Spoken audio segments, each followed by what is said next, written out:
Hello, my friends, and welcome back to the Happy Pill Podcast. I'm creating a new series called The Conversations. This is an important time to be talking about the Black Lives Matter movement, and I, for one, am very excited about the guests coming onto the show for this series. There is so much that I need to learn, and I want to open up this platform for all of us who are interested in helping to make lifelong, positive, and sustainable changes with our beautiful sisters and brothers of color and create a world of true equality. These conversations are recorded using Zoom, so you will notice an audio change if you are listening to the podcast version. There is also a video complement that you can find on my website or on my YouTube channel called The Happy Pill Podcast. If you are compelled, please share these conversations with your loved ones. Have these conversations with your loved ones. I hope you enjoy the guests and the information and stories that they are bravely sharing with all of us. Thank you for tuning in. All right, welcome back, my friends. Here we are, part 3 with Nicole Pemberton. Hello again. Hi. I hope you are enjoying this series with Nicole. She is providing so much information. It's so beautiful, so articulate. I am learning a ton. I think I will sleep well tonight with all of the information. So as we continue on with the conversations, a Black Lives Movement. Why do I keep doing that? A Black Lives Matter movement. Goodness me. Let's provide some more information for everyone who is listening. Like right now, there is also a lot of sensitivity around language, dialogue, how people can ask questions. A lot of people are afraid to ask questions. They're afraid to say something that might be rude or just anything like that. So let's talk about terms and vocabulary, and for what people need to learn at this time. What can we say about that? What can you say about that? I feel a lot of it is common sense. Yep. It is. There is a lot of it is common sense, and it really boils down to how would you want to be treated, right? Yeah. How would you want to be talked to, and and kind of gauge the barometer there. If you think it is something, if it's if you have a question, ask the question. You can't really be responsible for the person's response. If if it might seem ignorant or it might seem kind of a naive question, you can always preface it by saying, this might seem naive, but I just don't know. So I'm asking this question, right? And again, how a person's going to respond to that, you can't really control that. But I would say don't be afraid to ask questions, but also be open to the response that you get. I think that's key. Because there are, people in the movement that just don't want to answer, want to be, they've been inundated with the question of what do I do? How do I do? And it's just like, yo, we've been doing this for how long?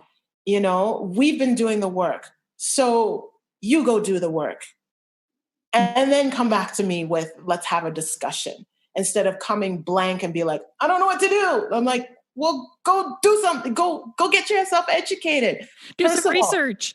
Watch the movie, read the books, find the or have the conversations. Yes, but don't come in with an expectation of teach me. No. Yeah. No, like if I have a question about something, I'm going to look into it first before I go to the person and say, okay, this is what, and be them to them and say, okay, this is what I know. This is what I read. And this is what I've, but could you help me with this piece? I'm not quite understanding this piece. Or could you give me some perspective? Right? That lends to a dialogue of saying, okay, this person has already, has done some of the work. of like educating themselves. And yes, we can have this open dialogue, not as I don't know nothing, teach me. Like that's like in school, Right. right? In school, you go to school, you like the child puts their trust in the teacher to learn, right?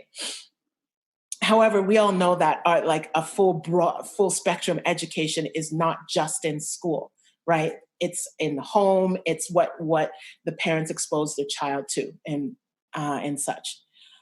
So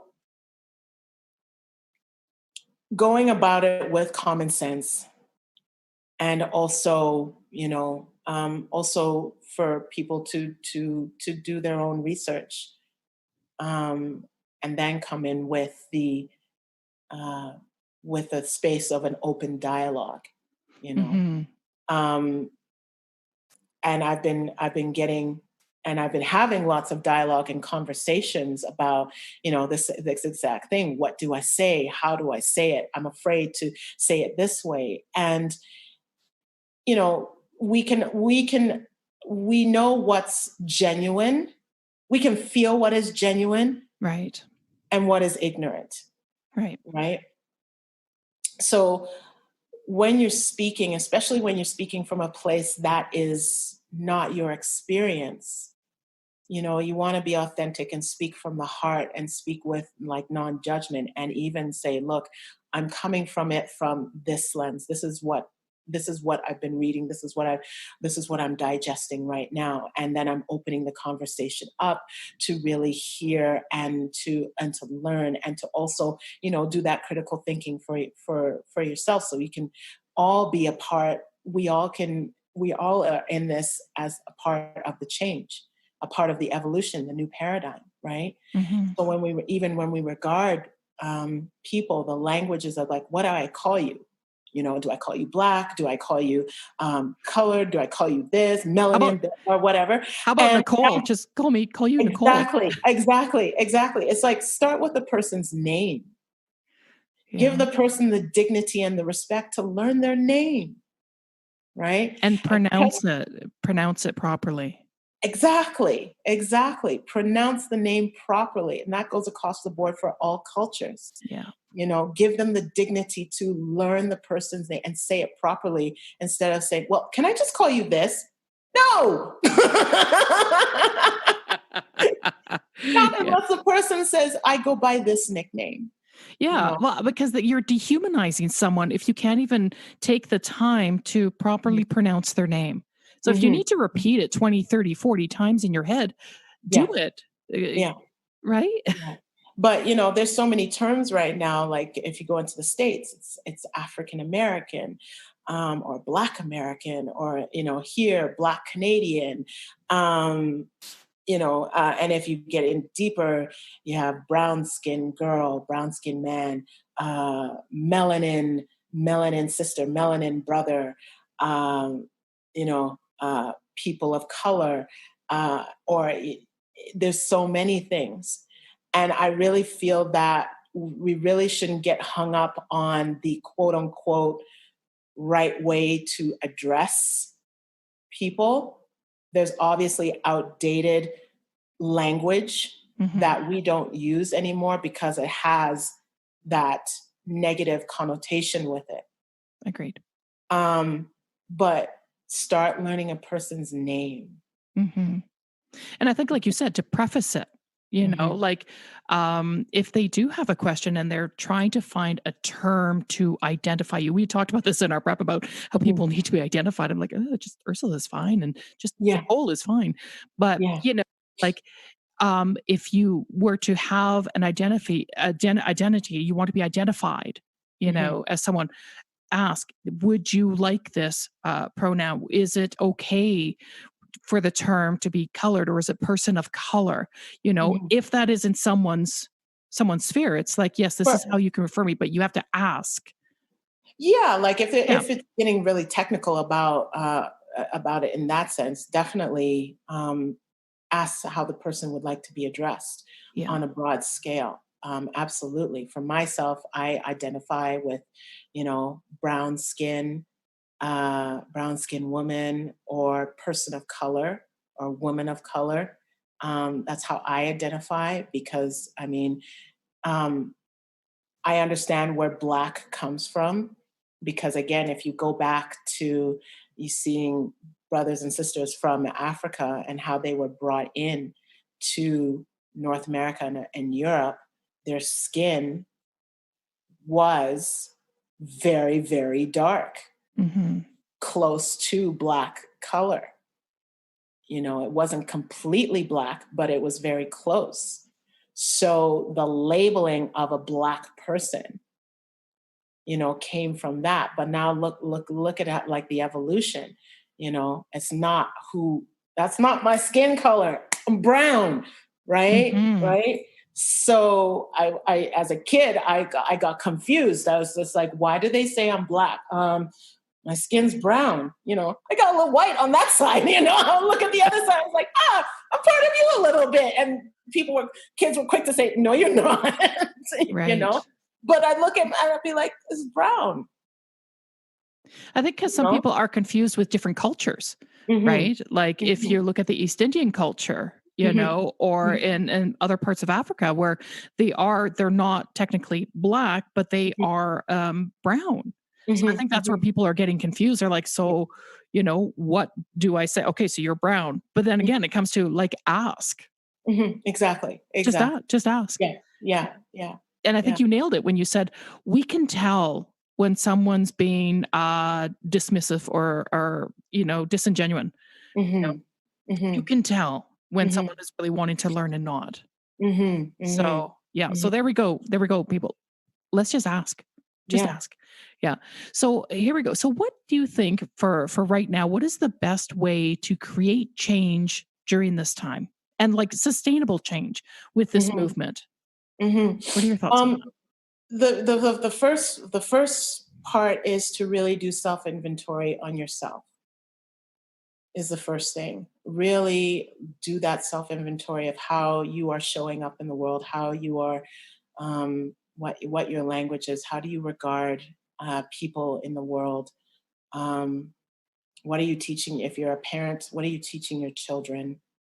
And it goes really deep on like how children are playing. What do you observe? It really starts with yourself first, right? Because you can't go out there and change a system when the foundations of that system are already built on sand, right?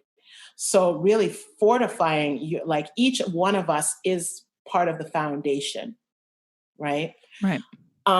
So really taking self-inventory of ourselves, of how we show up in the world, and whether there needs to be adjustments in the mindsets or what have you, that is up to the individual.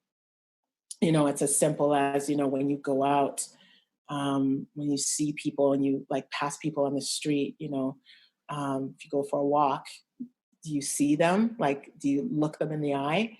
I mean, I had to check myself on that because sometimes I don't. I'm just like laser focus on where I'm going, or I just don't acknowledge. You know, it's those small things. You know, when you go through a building and you're going through a door, and the door, you know, has that hinge, and there's somebody behind you, right? It takes 2 seconds to hold that door for that person to go through, and then once they've got it, you go. You know, as opposed to you go, you don't care, you let it close, and then the person, you know, it's the small things of how we treat each other in life. And then once you figure out like what you stand for, and if you're in a space of standing for equality, like you said, being a part of the change, then you really got to support and lend your voice. And there's many actions to do that, right? With dismantling the systems. For example, I heard about this on a podcast, how we view the colors of black and white, right? And again, it's in kindergarten, it's in preschool. When you look at white, the color of white, what does that represent, right? Yeah. When we see that in media, when we like, it's pure, it's whole, it's healing, it's all these things, right? Mm-hmm. Now you look at the color of black. It's dark. It's, it could be dirty. It could be It's scary. scary.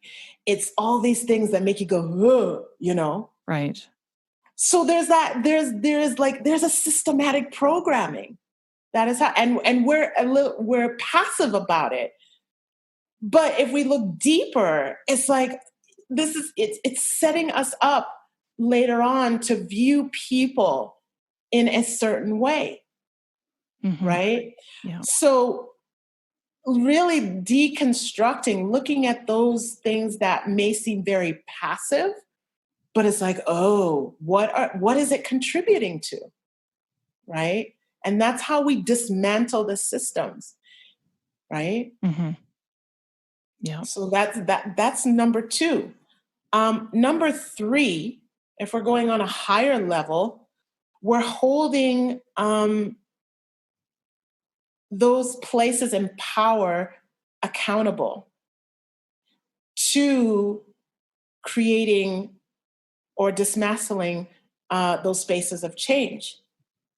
So when it comes to voting for your mayor, when it comes to voting for your president, your prime minister, whoever, when you're looking at how your workspace is, right?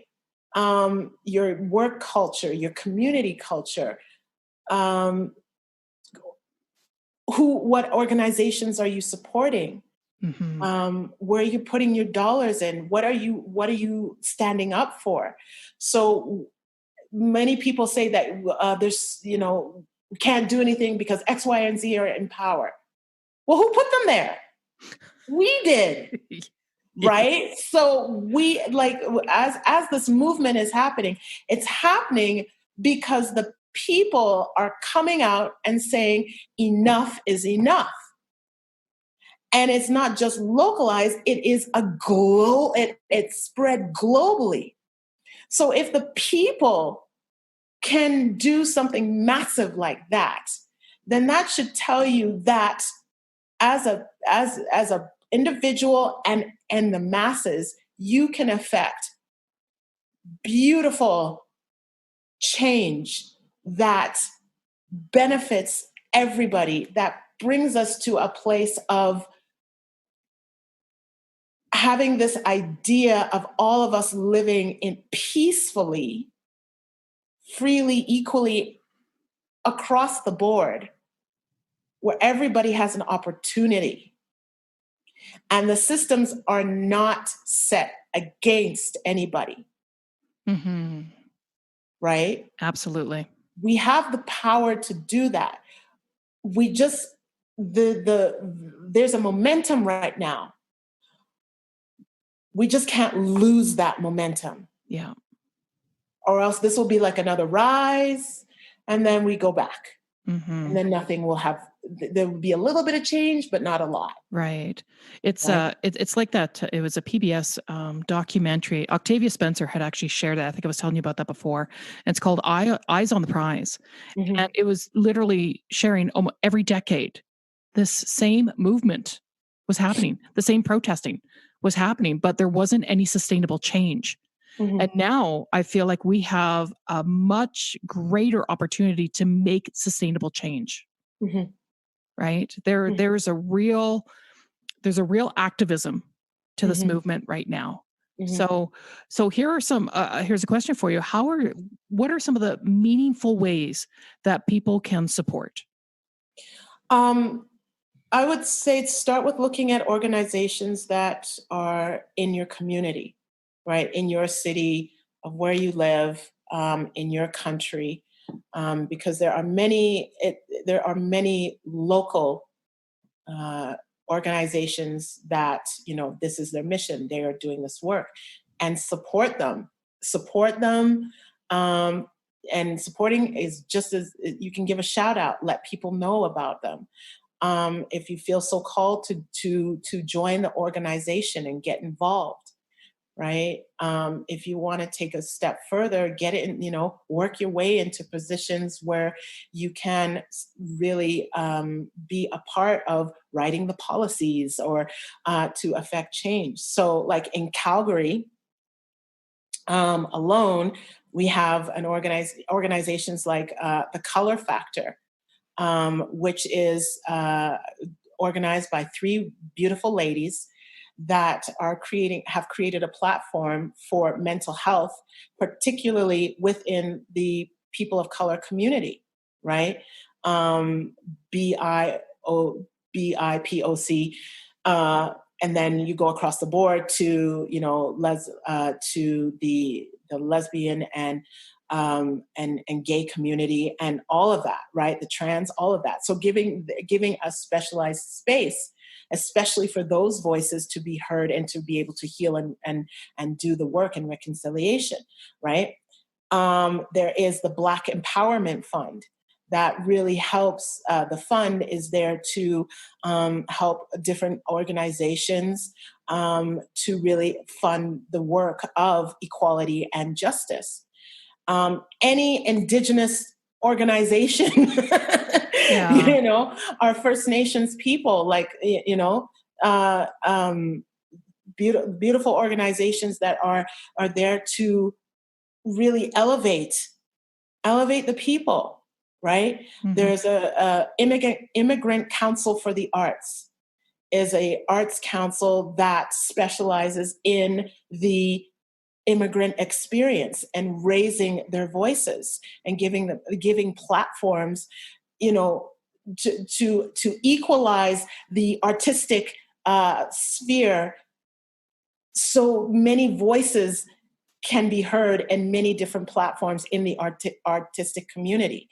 Afros in the City is an organization that highlights the Afro experience, that highlights the different people of African descent that are doing amazing things across the globe. Another organization that is actually they had just started, called We Stand YYC. Mm-hmm.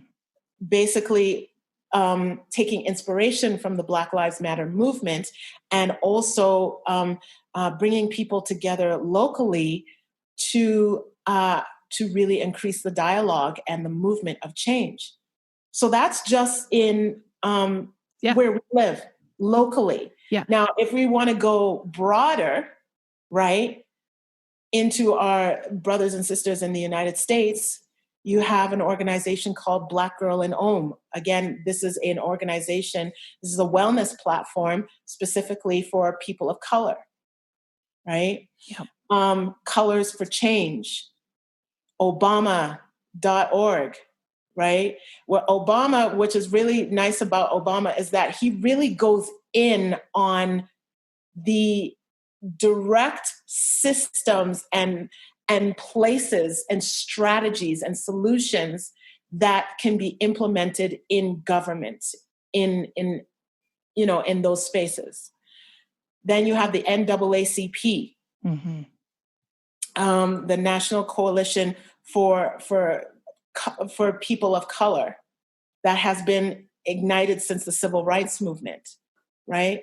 So these are just some organizations that, if people are inspired, to get involved. I just named some that are local to Calgary, Alberta, Mm-hmm.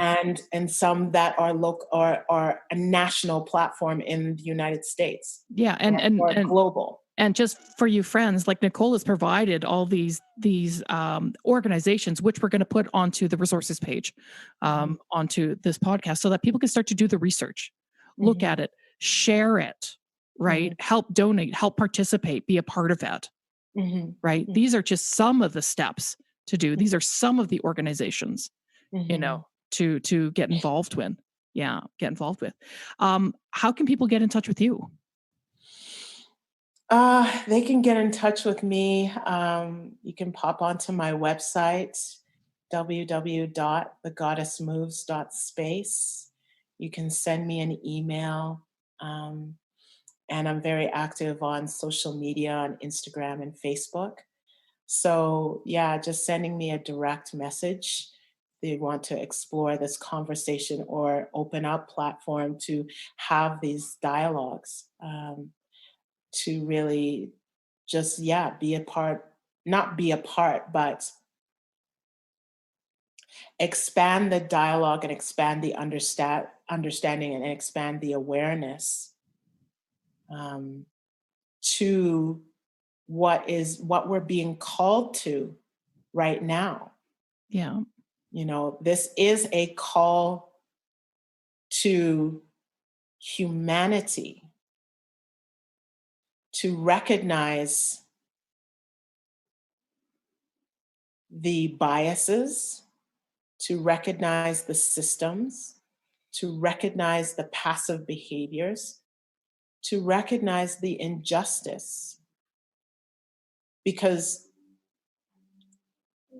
we we are all connected. So it can't say, oh, this is only happening here. It's not affecting me over here. It's incorrect. So the call to humanity right now is to really do the work, do the self-inventory, check yourself, do the and if there's trauma, there's things that there needs to be assistance and guidance and mentorship in really diving deep into the shadow and recognizing the experience, and the digesting of all of this upheaval. There are resources. I'm a resource, right? Through my womb wisdom illumination, we go deep. We go deep into what is alive and present and give clarity, but also inspiration and hope. So there is a body processing, there is an emotional processing, there is a mental processing, but there's also an energetic processing, releasing, and healing, and also a call to action. Because we don't just want to just stay in the past.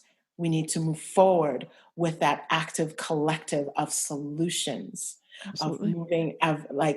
of not taking that anger and that all that lower frequency energy forward, because that does not bring about change.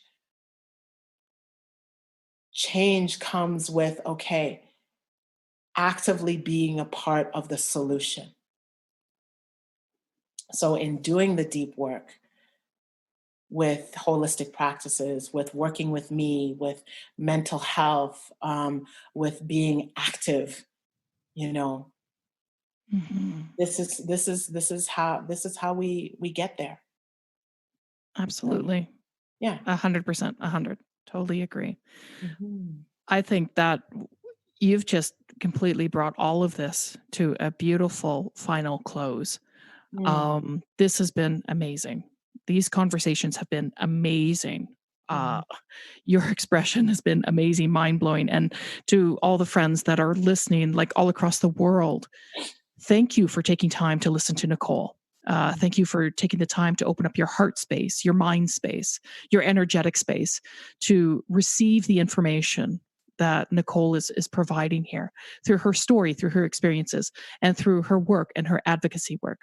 So, Nicole, I have huge gratitude for you for taking your time, all of your time, your energy, your wisdom in providing this for everyone to listen to. And my hope is that people will take this information and share it, right? Share Nicole's voice, share Nicole's story. Let's help one another. Let's rise up, right? So thank you so much for being a part of this. I'm sure there's going to be a lot of people that are like, I want to know what the goddess moves are. and we will do an episode on that work that you do, because when you were talking about how the advocacy of women's bodies, I am so out of tune, Mm. completely. And for Mhm. my listeners that know my story, I don't even recognize with being a woman at all. So I got some Mm. serious shit I need to work through here. Mhm. So I'd love to be in contact with you about Mhm. that over some time and Mhm. go. But this has been amazing. All of this has been beautiful, informative, enlightening, inspiring, encouraging. So I thank you. I thank you with all of my Mm. being. Thank you so much. Uh, mm, Thank you mm. for opening the platform, and thank you for having this dialogue and this continued dialogue, because it doesn't just stop here. It continues on, and I appreciate the work that you are doing in really uh, expanding the dialogue and expanding the space for for these uh, varied conversations from very different perspectives. And that's the beautiful of the that's the beautiful weaving of the human tapestry. You know, we get to learn from each other. Yeah, thank you. It's the least I can do. Thank you. I cannot Mhm. wait till we do get to do this again. Yeah. So thank you, friends. Check out the website. Check out the resources. I'm going to provide all of Nicole's information on there on my website, ursulayourdone.com. Go onto the Happy Pill podcast. Go onto the blog, to the resources. Everything. We're going to put all this information up there. So thank you, friends, for joining in, and we'll talk to you next time. Okay. Yeah. Bye. Thank you for listening to this episode. If you or someone you know is in immediate need of help, please contact your local authorities, distress center, or professional care provider. If you'd like more information on this episode or other topics, go to my website, ursulayourdone.com.